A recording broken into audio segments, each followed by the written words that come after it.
23 майдагы маанилүү жаңылыктар менен тааныштырабыз. Саламатсыздарбы? Облустук милициянын 23 майдагы маалыматына ылайык Айтматов райондук милициясына 15 жаштагы кыздын боюна бүтүп калганы тууралуу билдирүү келип түшкөн. Бул тууралуу кыздын апасы да милицияга арыз жазган. Райондук милиция окуяны каттоого алып, зордуктоо беренеси менен кылмыш ишин козгогон. Текшерүү учурунда кыздын 26 жумалык боюнда бар экени аныкталган. Шектүү катары 31 жаштагы тургун кармалып, убактылуу кармоочу жайга киргизилди. Тергөө иштери уланууда. Мындан сырткары эми балдардын жыныстык кол тийбестигине каршы кылмыш иштери боюнча судьялар жаза дайындабай туруп айыптоо өкүмдөрүн чыгара албайт.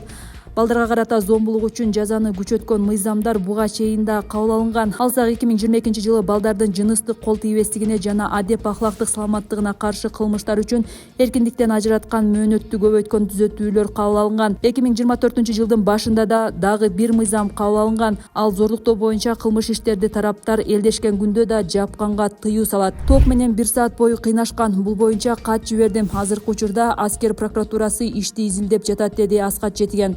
Азырынча жаза аткаруу кызматы жана улуттук коопсуздук комитети Аскат Жетигендин билдирүүсүнө жооп бере элек. Акын жана активист Аскат Жетигендин ишин кароо Свердлов райондук сотунда уланды. Анда акын көрсөтмө берип, коюлган айыптарга макул эместигин билдирди. Кийинки отурум 28 майда белгиленди. Акын 20 мартта кармалып Бишкектин 1 май райондук сотунун чечими менен 19 майга чейин Бишкектеги номер 1 тергөө абагына камалып, 8 майдагы алдын ала соттук угууда анын камактагы мөөнөтү 8 июлга чейин узартылган. Алгачкы соттук отурум 14 майда өтүп, айыптоо актысы 22 майда окулган. Аскат Жетиген 2024 жылы 15 мартта Фейсбуктагы баракчасында жасаган кайрылуусу боюнча кылмыш жаза кодексинин массалык башаламандыктар беренеси менен иш козголгон. Азаттык айылдагы тургундарга таянып, балдар 12 жана 14 жашта болгонун жазды. Унааны алардын кимис айдаганы белгисиз. Азыркы тапта териштирүү иштери жүрүп жатат. Ички иштер министрлигинин маалыматына ылайык, быйыл 1 январдан 17 мартка чейин өлкөдө 1173 жол кырсыгы катталган. Анын кесепетинен 82 адам каза болуп, дагы 1673 киши жаракат алган. Садыр Жапаров казакстандык блогер Анастасия Ахмедованын Ысык көл облусундагы уранды иштетүү боюнча видеосунда айткандарды чындыкка дал келбей турганын билдирди. Видеода Ахмедова орусиялык саясаттануучу Никита Метковичтин инсайдердик маалыматына таянып, Ротшильдердин француз бөлүмү Кыргызстанда уранды иштетүү укугун алууга ынтызар деп билдирген.